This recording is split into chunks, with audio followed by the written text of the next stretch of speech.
குன்றில் தான் வசிப்பான் முருகன். எப்படி நம்ம அவரை எதுக்கு கோயில் அப்படின்னு சொல்றோம்னா, அப்படிங்கிறது அரசன். அரசன் வாழும் இடம் கோயில் அப்படின்னு சொல்றாங்க.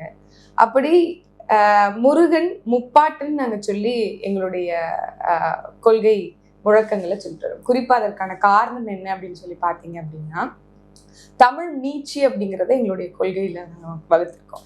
நம்ம தமிழை மீட்கணும் அப்படின்னா நம்மளுடைய தமிழ் எங்க இருக்குன்னு தேட வேண்டியது அவசியமா இருக்கு. நம்மளுடைய தமிழ் எங்க இருக்குன்னு நம்ம ரொம்ப தேடலை தொடங்கணும் அப்படின்னா கோயில்கள்ல தான் இருக்கு, கல்வெட்டுகள்ல தான் இருக்கு.